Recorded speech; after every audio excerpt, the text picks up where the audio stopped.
जी साकिब साहब। जी सर, एक तो राना साहब ने ठीक निशानदेही की, जो मैंने भी चेक किया कि पिछले मंगल को तकरीबन 300-400 के लगभग लोग थे, बाद में रात को कम हो गए। आज 1000 से 1200 लोग थे, डबल से ट्रिपल तादाद, ट्रिपल से भी ज़्यादा तादाद जो है वो हुई है। तो इस वक्त भी तकरीबन 5 से 600 लोग जो है वो मौजूद हैं। रात जैसे जैसे आगे बढ़ती है लोगों की तादाद कम होती है, लेकिन 1000 से 1200 लोग उस पे जमा होना मेरे ख्याल में गैर मामूली है, और पंजाब से ही ज़्यादा लोग जो है वो वहाँ पे पहुँचे हैं।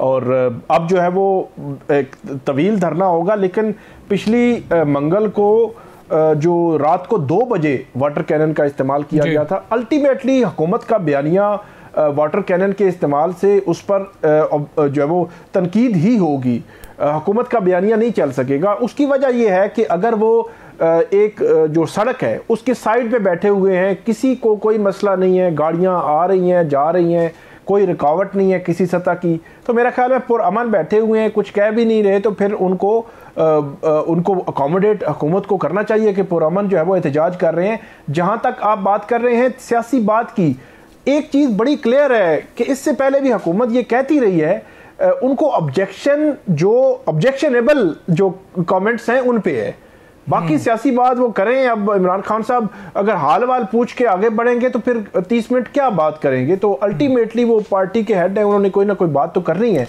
लेकिन काबिले एतराज़ बात ना की जाए, ये हुकूमत जो है वो छोटी चाहती है। बात हम करेंगे जस्टिस तारिक जहांगीरी केस के हवाले से। उन्होंने कुछ एतराज़ात उठाए थे जब वो इस्लामाबाद हाई कोर्ट में ख़ुद पेश हुए थे, उन्होंने चीफ जस्टिस साहब पे एतराज़ उठाया था, उन्होंने सिंगल बेंच और डीबी की बात वहाँ पर की थी।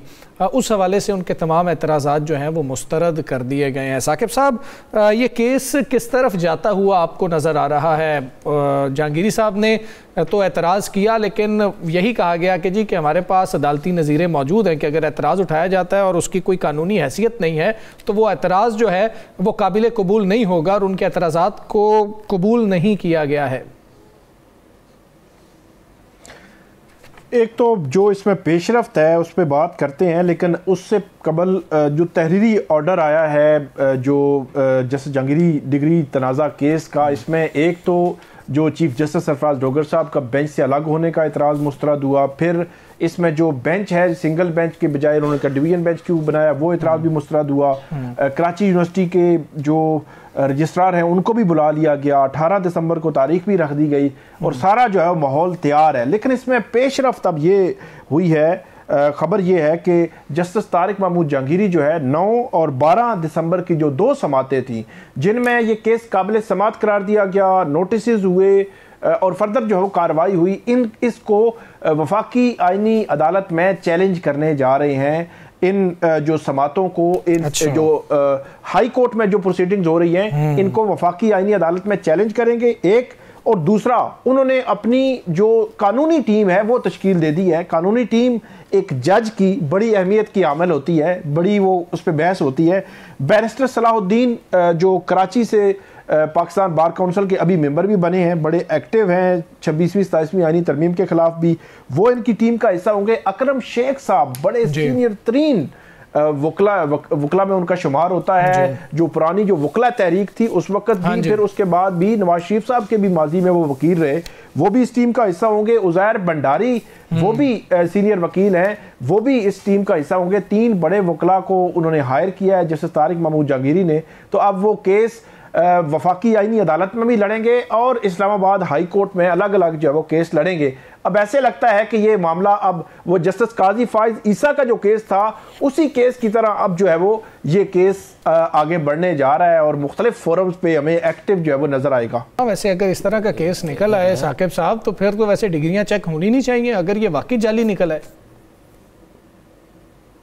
बिल्कुल कोई शक नहीं, बिल्कुल चेक होनी चाहिए कि इतने बड़े ओहदों पर लोग अगर बैठ जाते हैं तो उनकी डिग्रियां के क्या स्टेटस है। लेकिन जिस तरह राना साहब ने बताया कि बड़े स्टेप्स हैं, वो वकील बनते हैं, फिर बार जब हाई कोर्ट बार के या सुप्रीम कोर्ट बार एसोसिएशन या सुप्रीम कोर्ट के वकील बनते हैं तो उनकी सारा रिकॉर्ड जो है वो साथ लगाया जाता है। पहले हाई कोर्ट, फिर सुप्रीम कोर्ट, फिर वो एडवोकेट जनरल इस्लामाबाद रहे, उसके बाद वो लॉ अफसर रहे यहाँ पे इस्लामाबाद के लॉ अफसरान, बड़े बड़े सेंसिटिव केसेस में उन्होंने पेश होते रहे। फिर सबसे बड़ी बात, पिछले दौर में एहसन इकबाल साहब के वकील थे, जहाँ पे शायद खान अब्बासी साहब पकड़े हुए थे, एहसन इकबाल साहब के वकील थे जहांगीरी साहब, और जहांगीरी साहब ने फिर बाद में रिलीफ भी जो है उनको लेकर दिया। और इसी तरह उसके बाद जब जज बने उस वक्त भी सारा रिकॉर्ड जो है वो रखा जाता है। तो इतने स्टेप्स गुजरने के बाद फिर जब उन्होंने ट्रिब्यूनल के केस को हाथ लगाया और उसके बाद फिर जब ये मामला भी सामने आ गया, लेकिन बहरहाल मेरा ये ख्याल है कि इंसाफ होना चाहिए, बल्कि इंसाफ होता हुआ नजर आना चाहिए क्योंकि जज का मामला है तो शफाफियत होनी चाहिए, और केस अदालतों में है, अदालतें इसको डिसाइड करें, देखें इसको जो वो। और इसमें एक जो बात है कि कराची यूनिवर्सिटी ने इनकी डिग्री इनवैलिड की थी, इनवैलिड का मतलब जी इनवैलिड, वो मतलब ये था कि वो कराची यूनिवर्सिटी के स्टूडेंट थे और उसके बाद उनको पाबंदी उनकी लगी दरमियान में, जिस तरह यूनिवर्सिटी में बाद इशू हो जाए तो पाबंदी लग जाती है स्टूडेंट्स पे, तो वो पाबंदी वो कहते हैं 3 साल की थी, तो वो दरमियान में कैसे आ गए, तो ये एक बड़ा कॉम्प्लिकेटेड किस्म का इशू है। तो इस वजह से वो इनवैलिड डिग्री जो वो कहती है कराची यूनिवर्सिटी। ठीक है।